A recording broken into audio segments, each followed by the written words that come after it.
Hello மக்களே, எழிலதில் ஃபேஷனோட next saree update வந்தாச்சுங்க. இந்த saree வந்து பார்த்தீங்கன்னா உங்களுக்கு சில்க் வித் சாட்டின்ல கட் ஒர்க் வச்சு வந்துடும். saree ஃபுல்லாகவே உங்களுக்கு வந்து டிசைன்ஸ் இருக்கும்.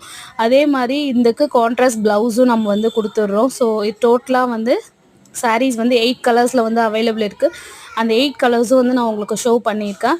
இதை வந்து உங்களுக்கு பிக்காகவும் ஷோ பண்ணியிருக்கேன், ஓப்பன் பிக்கும் இருக்குது. அண்ட் ஒரே ஒரு சாரியோட வீடியோ வந்து நான் அட்டாச் பண்ணியிருக்கேங்க லாஸ்ட்டில். ஸோ பாருங்கள், பார்த்துட்டு உங்களுக்கு பிடிச்சிருந்துச்சுன்னா மேலே இருக்க ஸ்க்ரீனில் தெரிகிற வாட்ஸ்அப் நம்பருக்கு மெசேஜ் பண்ணி அவைலபிலிட்டி செக் பண்ணிக்கோங்க. செக் பண்ணிவிட்டு உங்கள் ஆர்டரை வந்து ப்ளேஸ் பண்ணிக்கோங்க. மறக்காமல் சேனலை சப்ஸ்கிரைப் பண்ணுங்கள். அப்போ தான் நான் போடுற வீடியோஸ் வந்து உங்களுக்கு வந்து ரீச் ஆகும். ஸோ சப்போர்ட் பண்ணுங்கள். கண்டிப்பாக வந்து நெக்ஸ்ட் வீடியோவில் நான் ஒரு நல்ல சாரியோடு உங்களை வந்து மீட் பண்ணுறேன். Bye by.